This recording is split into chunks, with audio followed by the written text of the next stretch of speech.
مرحبا وسهلا، مساكم الله بالخير يا متابعين جميعا، ويا مرحبا وسهلا. شوف التواصل الاجتماعي مقاطعة منتشرة للمرحوم هيثم العدني، الله يرحمه ويغفر له ويسكنه في سيح جناته يا رب العالمين، ويبدله دارا خير من داره واهلا خير من اهله ان شاء الله. ادعوا له بالرحمة، اي ميت يحتاج منكم ان تدعوا له بالرحمة.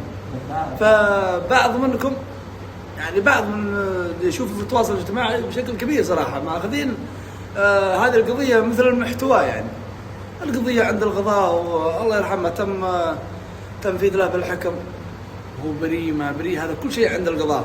وبعض منهم يسبون القبائل المهرة أو يسبوا رموز وشيوخ المهرة اللي في محافظة المهرة. يا أخوان لا تدخلوا هذه الأمور في أمور سياسية، ولا علاقة لكم أنكم تسبوا الناس وتشتموا الناس وهذا يعني فلان السبب وفلان السبب. القضاء موجود وكل شيء موجود كان. سبحان الله، بعض الناس يحاولون انهم يصطادوا في المياه العكرة، او انهم يتدخلوا في هذا الموضوع سياسيا، او انهم ياخذون هذا الموضوع محتوى عشان انه يرفع المشاهدات عندنا في السناب. فهذه الحركة مفهومة. ايش دخل ابناء المهرة؟ ايش دخل شيوخ المهرة؟ ايش دخل رموز المهرة في هذا الموضوع؟ نبغى نفهم ايش دخلهم في هذا الموضوع حتى نشوف المقاطع فيديو منتشرة من بعض من الاخوان من جنوب اليمن، يعني جالسين يسبوا ويغلطوا على الشيوخ والمهر. الحكومة تتعامل بالأدلة، وشيوخ المهرة ما قدموا إلا كل خير، حاولوا أنهم يسعوا بقدر المستطاع. وبالنهاية أنا أقول كل من يسب أو يشتم شيوخ المهرة أو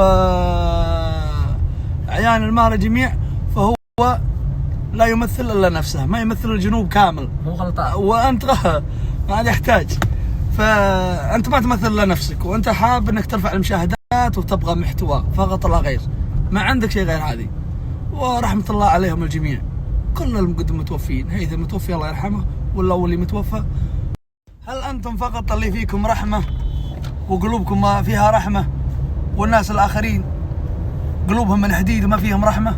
والله العلي العظيم في أي موضوع خيري أن الإنسان اللي فيه خير راح يقدم الغالي والنفيس من أجل السعي في أمور خيرية صراحة، عطغ رقبة أو غيرها.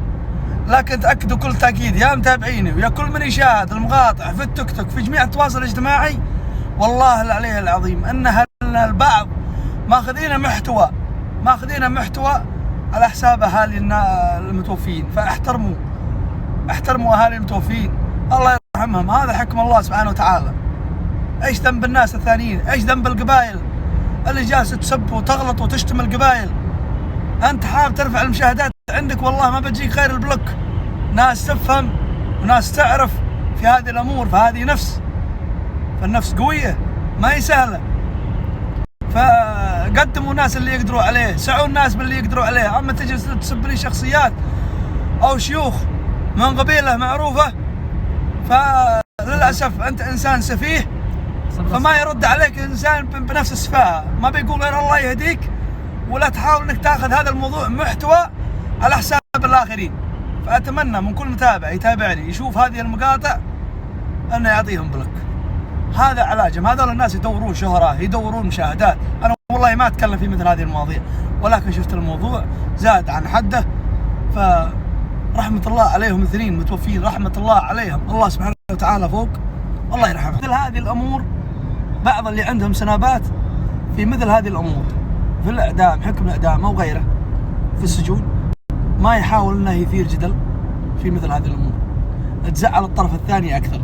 قد يكون هناك في عطغ رقبه، او في ناس تحاول او تسعى تسمع بكلام وثير جدال ويزيد الغضب عندهم، وكذا انت مش في صالح الشخص اللي عليه حكم الاعدام، كذا انت مش في صالحه صراحه.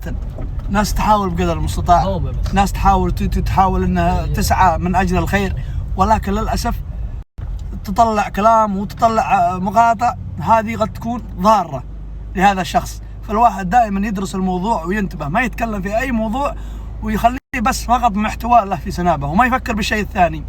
فكر بالشيء الثاني قبل لا تفكر بمحتواك.